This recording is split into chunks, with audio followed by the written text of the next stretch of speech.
Alright, this is your boy Jeffrey here again. Here to do part two of Chink in the Armor, not racist at all, part two.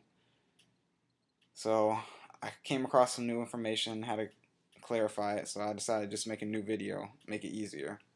So the whole time I thought the Chink in the Armor video came from Friday, but it really came from Wednesday, after a Knicks win.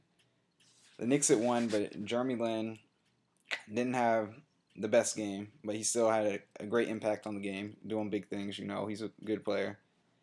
So, as everything that there is that's great, people always look for a flaw. So they were talking to Walt Frazier, the broadcaster for the Knicks, I believe.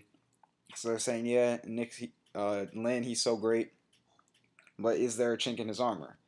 And Frazier had said it possibly could be him taking care of the ball. He needs to take better care of the ball. He has too many turnovers.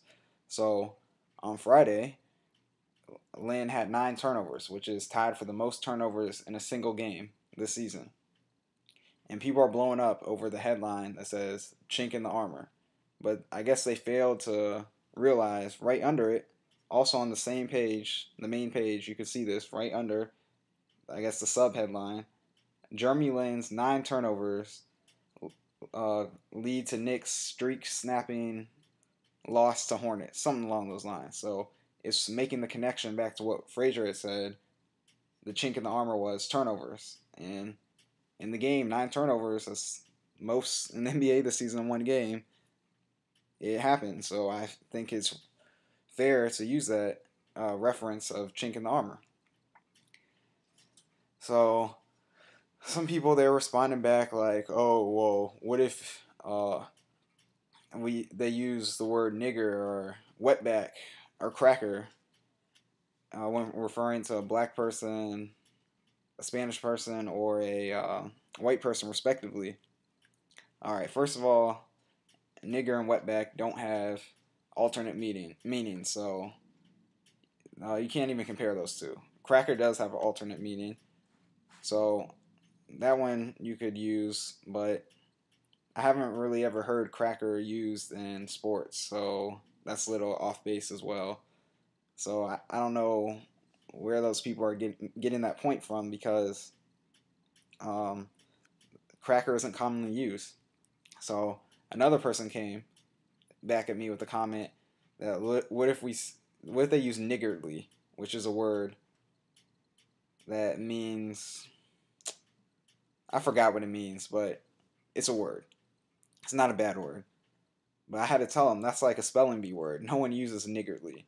So you can't even compare that as well, because chink in the armor, that's used all the time when you have a great player that does lots of things very well, but there's one thing that they lack. What's their chink in the armor? If this was any other player, it'd be applied. So the fact that people are saying they shouldn't have said it, I think that's racism. That's racism because Jeremy Lin can't have chink in the armor about his flaws referred to him because he's Asian. He's being excluded from the use of chink in the armor based on race. Doesn't that sound like the definition of racism to you? It does to me. Definition of racism is being excluded from something or prejudiced against because of your race. So he would have been excluded from if they did not use chink in the armor because he's Asian. That's racism right there. So these people need to learn their facts, learn their definitions, do your homework, as Stephen A. Smith says. That's my boy, got to give him a shout out. And realize that ESPN was not racist. They did the right thing by applying the same rules to Lynn that would apply to any other player: white, black, Spanish, Pacific Islander, Native American, doesn't matter. So yeah, that's all I had to say. That's part two. I had to clarify some things. First video has only 4 likes, 12 dislikes, but haters gonna hate. It is what it is.